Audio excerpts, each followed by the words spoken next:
요즘 사회가 정말 하루 자고 일어나면 또 달라지는 것 같고, 한 시간이 다른 것 같고, 또 1분이 다른 것 같습니다. 그러다 보니까 그 어느 때보다 요즘은요, 좀 미래를 예측하고 준비하는 그런 것을 굉장히 중요하게 여기는 시대가 어느새 된 것 같습니다. 그래서 매년 연말쯤이 되면은요, 서점가에서 유행하는 책들이 있는데, 미래의 어떤 트렌드를 예측하고 그것을 정리해서 내놓는 그런 책들이 참 많이 나옵니다. 그렇게 해서 어떻게 사회가 앞으로 변화할 것인지에 대해서 좀 진지하게 성찰하고 준비하려고 하는 그런 사람들이 많습니다. 근데 이러한 추세가 몇 년 전부터 이 기독교에서도 좀 자리를 잡기 시작했습니다. 특히 코로나라고 하는 예견할 수 없었던 재해를 겪고 나서는 기존의 신앙 가치관과 신앙생활의 패턴이 크게 뒤집어졌기 때문에 예측하기 어려운 상황에서 우리 기독교와 신앙은 어떻게 나아가야 할 것이며 어떤 일들이 우리 앞에 올 것인지에 대해서 생각하는 그런 정리된 책들이 나오기 시작을 했습니다. 사회는 코로나를 이제 어느 정도 벗어난 것 같습니다. 그런데 교회는 그 그늘에서 벗어나는데 조금 더 시간이 걸렸죠. 2024년 6월에 조사해 보니까 코로나 이후 처음으로요, 신앙 수준이 이전보다 더 깊어진 것 같다는 응답이 약해진 것 같다는 응답을 추월했습니다. 즉 코로나를 겪으면서는 그것이 반대였던 것이죠. 근데 드디어 6월에 돼서야 이 신앙심이 더 깊어진 것 같다라고 하는 긍정적인 응답이 더 많아지기 시작했고, 이제야 코로나 이전의 신앙 수준이 회복하는가라고 하는 그러한 신호로 보고 있습니다. 그 가운데 이제 목회 데이터 연구소라는 곳에서 한국교회 트렌드 2025라고 하는 책을 발간해서 10가지 키워드를 제시하고 있습니다. 첫 번째 키워드가 뭐냐면 유반겔리즘이에요. 유반겔리즘. 그게 뭐냐면은 유튜브라고 하는 단어와 복음을 뜻하는 에반겔리즘이라는 단어를 합성한 단어입니다. 아마 여러분들도 많이 체감하실 텐데 그만큼 유튜브를 통해서 신앙생활을 이 시대에 살아가고 있는 그리스도인들이 많다는 겁니다. 설교를 듣기도 하고요. 간증을 보기도 하며 요즘 트렌드를 알고자 여러 가지 것들을 이 유튜브에서 정보를 얻기 시작한 것이죠. 그만큼 신앙생활을 하는 데 있어서 유튜브가 큰 역할을 한다는 것을 알 수 있습니다. 근데 그 외에 나머지 키워드 중에서 제 눈길을 끈 것이 하나 있었는데 바로 멘털 케어 커뮤니티였습니다. 멘털 케어 커뮤니티. 이 키워드가 무려 2번째에 등재되어 있는데요. 왜 이 단어를 키워드로 선택했는지 책에선 이렇게 설명하고 있습니다. 한국인의 사회적 고립도는 세계 최고 수준이다. 외로움 지수는 고독부 장관이 있는 영국보다 높고 우울증 환자는 100만 명이 넘었다.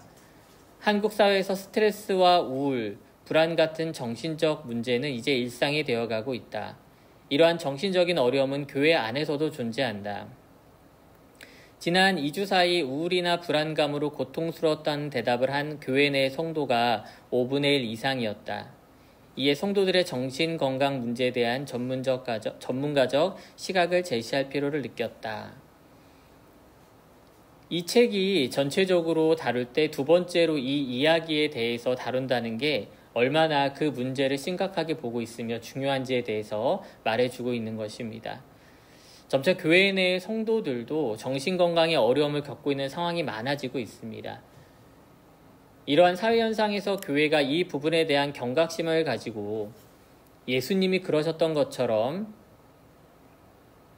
우리가 먼저 우리 이웃에게 손을 내밀고 관심을 보인다면은 다른 기관이나 어떤 다른 단체에서도 할 수 없는 회복과 또한 변화가 일어날 것이라고 저는 믿습니다. 결국 교회는 사람을 살리는 곳이기 때문입니다. 그리고 그 변화는 다른 것이 아니라 바로 사랑을 바탕으로 한다고 저는 믿습니다. 2024년도를 마무리하는 우리는요, 우리에게 있을 것이라고 하는 주제로 3번째 시간이자 또한 마지막 시간을 가지려고 합니다. 우리에게 있을 것은 믿음이며 또한 소망이고 그리고 마지막으로 사랑입니다. 그 사랑은 저는 이렇게 말하고 싶습니다. 사랑은 완성이다. 우리 같이 한번 얘기해 볼까요? 시작. 사랑은 완성이다. 사랑은 완성이다. 우리가 함께 읽은 이 고린도전서 13장 그 자체로서 너무나도 훌륭하고 아름다운 장이지만은 이 성경이 어떤 상황과 어떤 맥락에서 주어졌는지 이해한다면 더 그 깊이, 더 뜻이 더 깊어집니다. 이 편지는 고린도에 있는 교회에게 주어진 편지입니다. 당시 가장 번창하고 번영했던 화려했던 도시 중 하나였던 고린도는 수많은 사람들 사이에서 또한 그만큼 많은 신들이, 우상들이 영향력을 미쳤던 도시였습니다. 마치 지금으로 말하자면 미국의 LA나 뉴욕 같은 도시였다라고 말할 수 있죠. 그런데 동시에 그런 영향력이 교회 내에도 들어와 있었습니다. 무슨 말이냐면은 사회에서 그런 도시들의 을에 있는 것처럼 성적인 문란함이 교회에 들어와 있었고 그 안에서 무리를 짓고 당을 짓고 거짓과 분열이 교회를 삼키고 있었다는 것입니다. 사도 바울은 그런 상황에서 예수의 십자가로 세워진 예수 그리스도의 피로 세워진 그 고린도 교회가 더 이상 흔들리지 않길 바랬습니다. 더 무너지질 않기를 소망했습니다. 그런 마음으로 이 편지를 쓴 것이죠. 그래서 그들의 잘못을 지적하고 복음적인 교회가 무엇인지를 제시하며 회개하고 또한 회복할 것을 그들에게 요구합니다. 그렇게 1장부터 11장까지 이어진 이후에 12장에 와서는 우리가 각자가 따로 노는 그런 사람들이 아니라 우리 모두가 그리스도를 한 몸으로 하는 각 지체임을 분명히 우리에게 선포합니다. 사실 우리가 어떤가요, 여러분들? 집에서도 그렇고 우리가 모인 곳에도 그렇고 각자가 머리가 되려고 해요. 각자가 주인공이 되려고 합니다. 각자가 자신의 삶의 주인이 되려고 합니다. 하지만 교회는 그런 곳이 아니라는 겁니다. 오직 예수만이 우리의 머리 되시며 우리가 그분 아래 연결되어 있을 때 우리가 각 지체로서 살아 숨쉬는 것입니다. 우리가 그 안에서 각 지체로서의 역할을 감당할 때 우리가 진정으로 예수를 머리로 한 몸이 되며 한 지체가 될 수 있는 것입니다. 그러면서 각 지체 가운데 주님이 주신 은사가 있다고 12장은 우리에게 말해줍니다.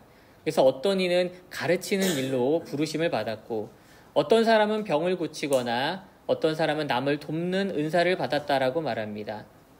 또는 누군가는 방언을 하기도 하고요. 그 방언을 통변하기도 합니다. 그리고 어떤 이들은 사도로서 부르심을 받았다고 하는 등 다양하고 여러 가지의 은사에 대해서 이야기를 합니다.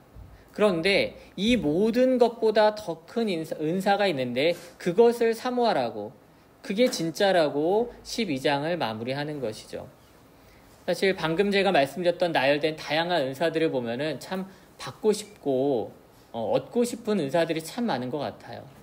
저도 잘 가르치고 싶고 남을 잘 돕고 싶고 저도 방언하고 싶고 고치는 능력 있으면 참 좋겠어요. 예, 아멘.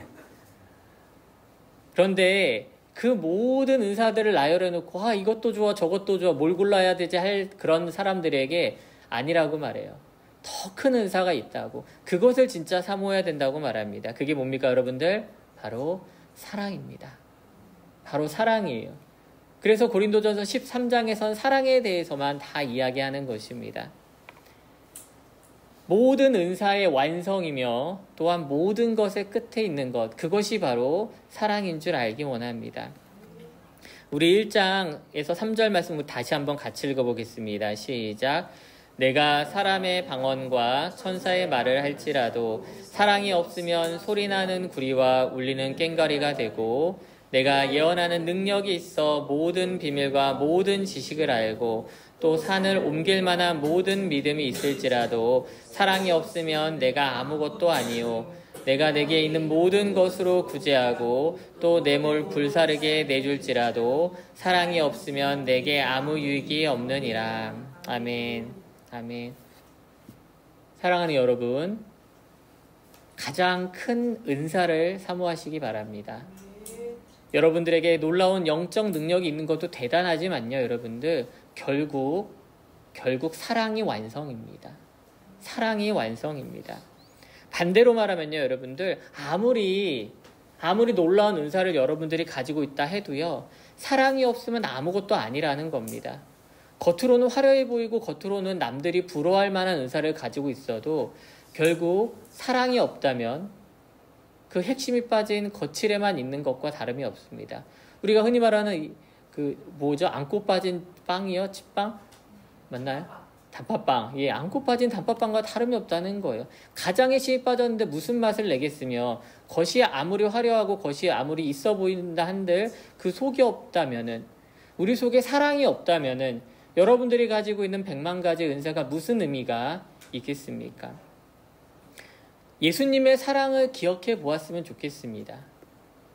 예수님은 모든 지식을 아는 것과 같이 말씀을 풀어서 설명할 때 회당에 사람들이 몰려들기 시작을 했어요. 또한 예수님이요, 아무도 고치지 못했던 그 병을, 오랜 기간의 병을 고쳐냈을 때 많은 사람들이 예수님 곁으로 몰려들었습니다. 그래서 예수님의 옷자락이라도 한번 붙잡고 싶어 했어요. 그게 사람들의 심정이었다는 거죠.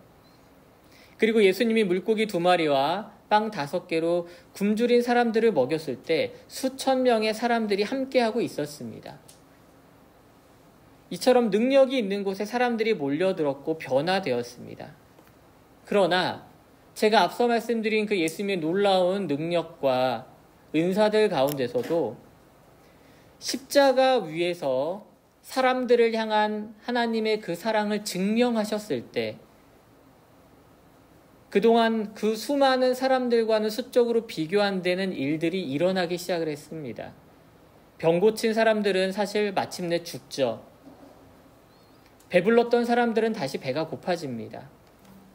하지만 십자가의 사랑은 장소와 시대를 뛰어넘어서 지금까지 수십억의 사람들에게 영향력을 끼치고 있으며 그 사람들을 살려냈고 현재 진행형이라는 것을 여러분들 꼭 아셔야 합니다. 이처럼 사랑은 완성이며 또한 가장 끝까지 남는 것인 줄 알기 원합니다. 또한 사랑은 하나님이십니다. 사랑은 하나님이십니다. 결국 성경은요, 하나님의 사랑을 말하는 거예요. 인간을 향한, 나를 향한 사랑을 이야기하는 것이 바로 성경이라는 것입니다. 성경 안에 하나님의 사랑에 대한 이야기들이 있지만 저는 그 중에서도 예수님이 비유로 말씀해 주신 누가복음 15장 속에 그 이야기를 가장 좋아합니다. 누가복음 15장 11절 이하에 보면 세 사람이 등장을 하는데요. 바로 아버지와 2 아들입니다. 그 중에 작은 아들이 어떤 말을 하냐면은 살아있는 아버지에게 유산을 달라고 미리 요구하죠. 우리 누가복음 15장 12절 말씀 같이 읽어보겠습니다. 시작. 그 둘째가 아버지에게 말하되 아버지여 재산 중에서 내게 돌아올 분깃을 내게 주소서 하는지라. 아버지가 그 살림을 각각 나눠 주었더니. 아멘. 아들이 멀쩡히 살아있는 아버지한테 유산을 미리 좀 땡겨달라고 해요. 근데 아버지가 뭐라고 하냐면 아무 말이 없어요. 그냥 그 살림을 나누어 주었다라고 말합니다. 그런데 우리말로 번역된 이 살림의 원래 뜻이 참 충격적인 게 원래 뜻이 뭐냐면 생명이에요. 생명. 아들에게는 단순히 재산이었을지 몰라도 아버지 입장에서는 자신의 생명을 찢어 나눠준 것입니다. 아버지는 이미 아들에게 상처를 받았죠. 멀쩡히 살아있는 자신에게 유산을 달라는 순간 아버지는 사실 죽은 존재가 된 겁니다. 그 아들은 그 생명을 가지고 아버지의 품을 떠납니다. 그렇게 먼 나라로 떠난 자식은 얼마 가지 않아서 허랑방탕하게 살다 그 재산을 모두 탕진합니다. 궁핍한 상태가 되고 그제서야 자신의 죄가 얼마나 큰지 깨닫고 아버지께로 돌아가기로 작정을 하죠.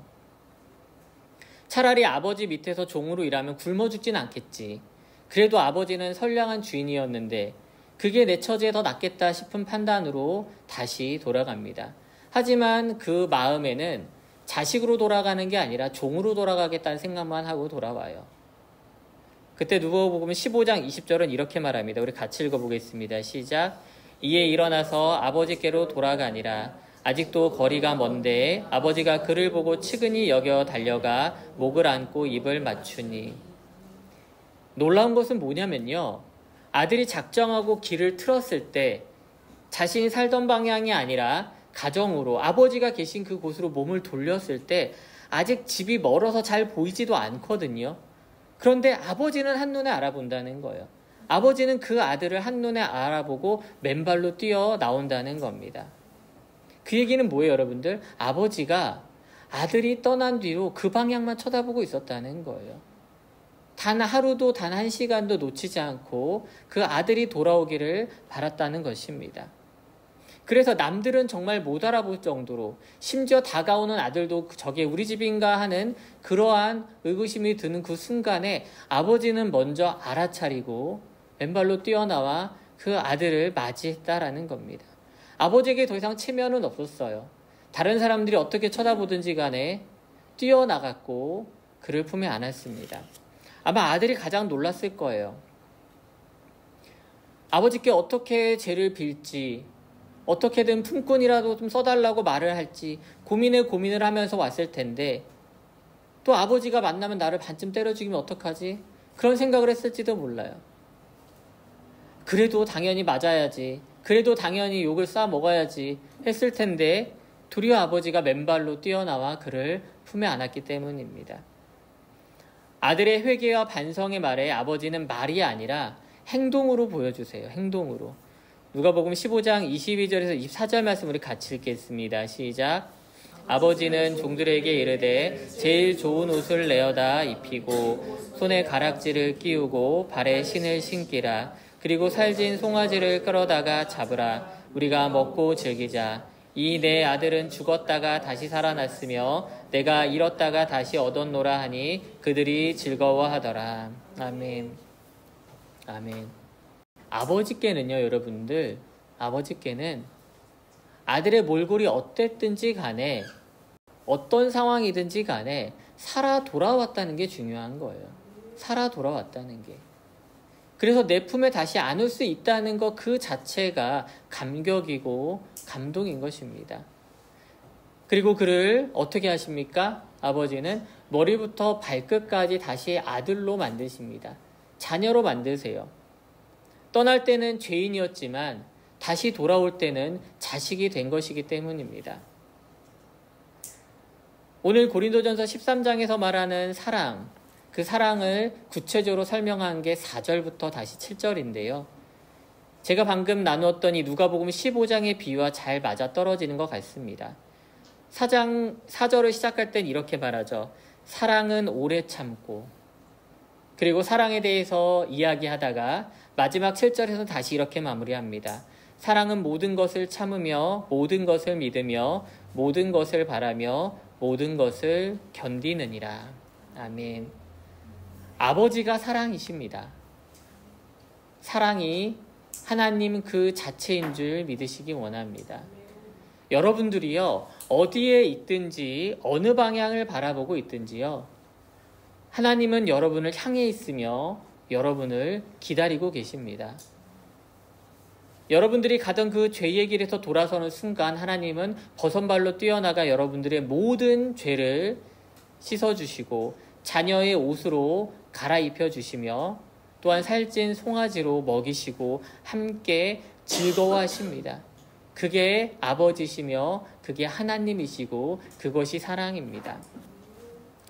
팀 켈러 목사님은요, 이러한 하나님을 두고 뭐라고 말하냐면 탕부 하나님이라고 말해요. 우리가 탕자 아들에 대해서만 초점을 맞출 때 이러한 하나님을 두고 탕부 하나님이라고 말합니다. 허튼 재산을 다 쓰고 돌아온 탕자에 초점을 맞추기도 하지만 실제로 모든 것을 내버린 사람은 사실은 아버지죠. 아들에게 재산도 떼어줬고 생명도 떼어줬고 사랑도 떼어줬습니다. 아들이 돌아오기 전까지 모든 신경과 모든 에너지를 그곳에 쏟고 있었던 것이죠. 그러나 회개하고 돌아온 자식을 되찾았을 때 모든 것을 다시 얻었기 때문에 아버지는 살찐 송아지도 아깝지 않았고 사람들을 불러 잔치하는 것도 아깝게 여기지 않았던 것입니다. 우리 사랑하는 하나님 아버지께서 우리에게 주신 그 모든 것의 결정체가 뭡니까? 바로 예수 그리스도입니다. 예수님이십니다. 단 하나밖에 없는 가장 소중한 것을 저와 여러분을 위해서 내놓으신 것, 그게 바로 십자가 위에서의 사랑이며 그곳을 통해 탕부 하나님 되심을 우리에게 증명하신 것입니다. 혹시 아직 하나님의 사랑을 모르는 분이 여기 계시다면은 오늘 깨닫기 원합니다. 오늘 깨달아 알기 원합니다.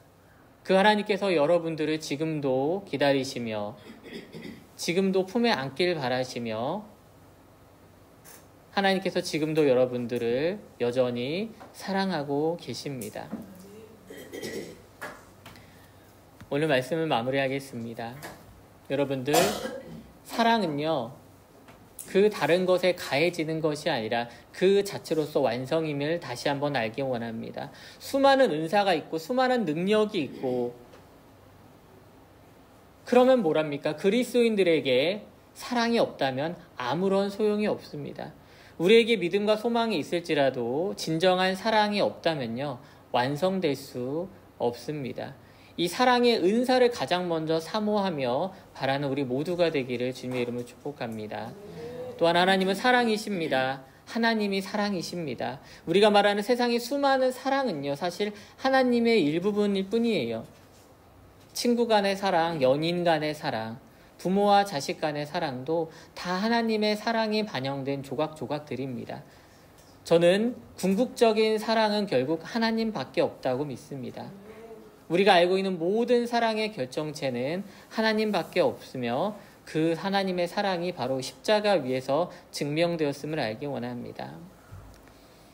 제가 지난주에 주중에 사랑을 얻기 위해서 김장김치를 얻으러 잠깐 누구를 뵈러 갔어요. 다른 지역에 있는 목사님이 오라 하셔서. 사랑이죠. 요즘 김치가 사랑이에요, 여러분들. 그렇지 않습니까? 갔는데 이런저런 얘기를 나누다가 헤어질 때쯤에 차 앞에서 이런저런 얘기 나누다가 재미있는 비유 하나를 해주시더라고요. 성도님들에게 그렇게 설교를 하셨대요. 뭐냐면은 목사는 중매쟁이라고. 목사는 중매쟁이라고. 무슨 뜻인가 했더니 하나님과 성도들을 엮어주는 중매쟁이래요. 여러분들, 중매쟁이가 어떤 역할을 해요? 두 사람을 보고 연결해줘요. 그리고 두 사람이 사랑하게끔 지켜봐 줍니다. 근데 두 사람의 이제 사랑이 불붙으면 여전히 그 가운데 서 있나요?